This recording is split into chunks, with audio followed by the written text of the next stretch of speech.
গতকাল মধ্যরাত থেকে একটি ভিডিওর মাধ্যমে স্পষ্ট হয়েছে কত বড় ষড়যন্ত্র হচ্ছে, কত বড় ষড়যন্ত্রের মাধ্যমে ছাত্র দলের সাংগঠনিক কার্যক্রমকে প্রশ্নবিদ্ধ করার জন্য একটি মহল লিপ্ত রয়েছে।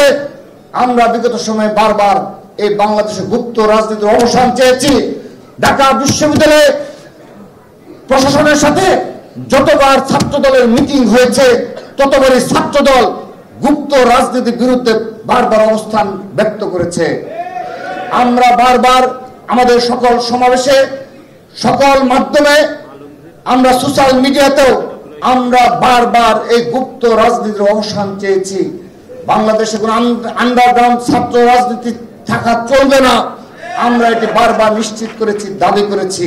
কিন্তু যারা আন্ডারগ্রাউন্ডে বেড়ে ওঠা, যাদের রাজনীতি হলো আন্ডারগ্রাউন্ড এবং গোপনে এবং ষড়যন্ত্রমূলক রাজনীতি, তারা আন্ডারগ্রাউন্ড রাজনীতি থেকে এখনো বের হতে পারছে না।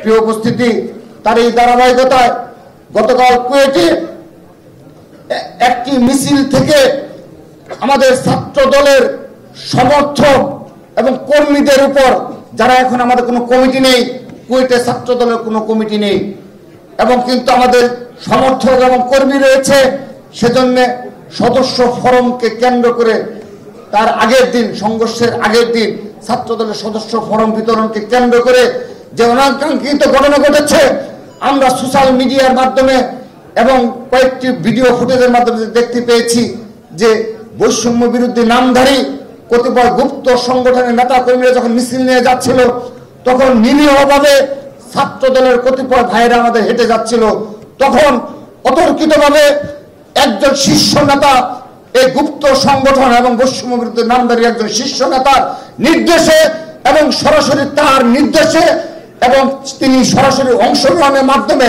আমাদের ছাত্র দলের ভাইদের উপর আক্রমণ চালানো হয়েছিল। আমরা সেখানে সিসি ক্যামেরা রয়েছে, আমরা সবগুলো সিসি ক্যামেরা ফুটেজ বিশ্লেষণের মাধ্যমে পুঙ্খানুপুঙ্খ তদন্তের দাবি করছি।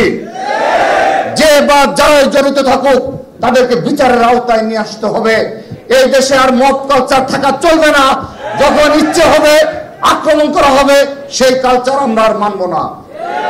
আমরা সেখানে সিসি ক্যামেরা ফুটেজ রয়েছে, আমরা সেগুলো বিশ্লেষণ করে বিশ্ববিদ্যালয়ের প্রশাসন এবং আইন শৃঙ্খলা রক্ষাকারী বাহিনীকে বিনীতভাবে অনুরোধ করছি, আমরা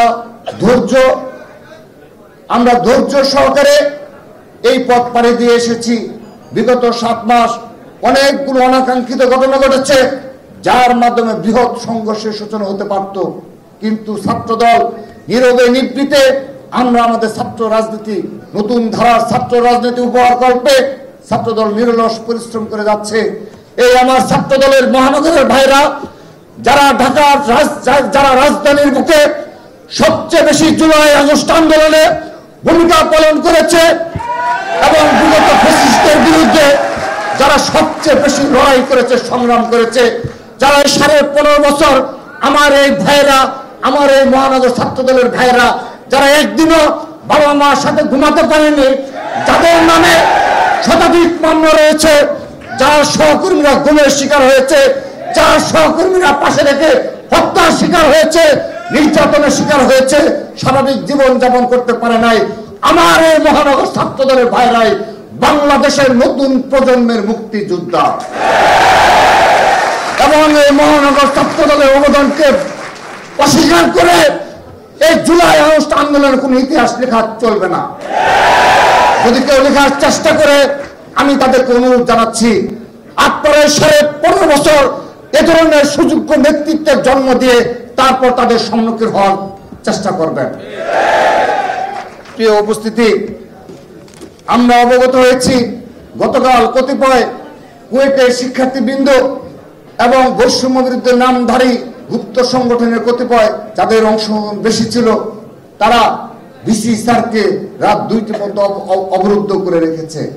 অর্থাৎ আমরা লক্ষ্য করছি যে কিছু কিছু ক্যাম্পাসে রাজনীতি থাকা চলবে না বলে কতিপয় গুপ্ত সংগঠনের নেতারা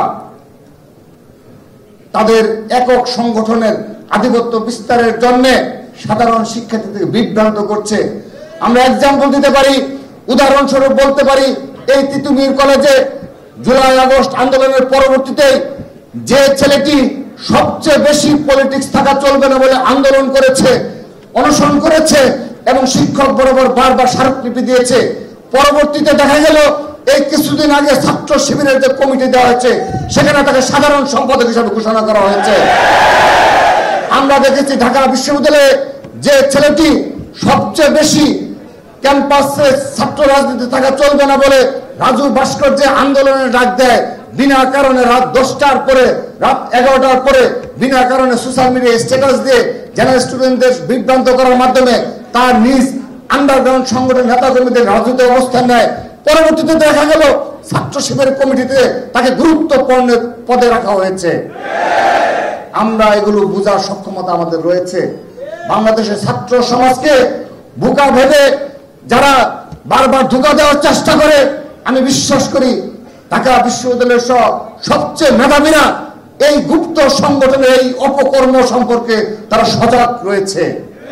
সে কারণে তাদের এই ধরনের ষড়যন্ত্র কর্মকাণ্ড সাধারণ শিক্ষার্থীদের কাছে গ্রহণযোগ্যতা পায়নি। সেজন্য শুরুতে যেভাবে 0% কন্ট্রিবিউশন 100% সেলিব্রেশন নামে জেনারেল স্টুডেন্টদেরকে বিভ্রান্ত করতে চেয়েছিল, কিন্তু আগস্টের পরপরই যখন দেখা গেল শহীদ ওসিম সহ শতাধিক ছাত্র দলের নেতা কর্মী এই জুলাই আগস্ট আন্দোলনে হত্যার শিকার হয়েছে, তখন এই ষড়যন্ত্রকারীরা, তখন এই আন্ডারগ্রাউন্ডের ষড়যন্ত্রকারীরা আবারও তারা গুপ্ত অবস্থায় তারা সাধারণ শিক্ষার্থীদের নিকট পাশে মিলেমিশে আবারও নতুন ভাবে এতদিন পরে এসে 7 মাস পরে এসে আবারও নতুন নতুন ষড়যন্ত্রে লিপ্ত রয়েছে।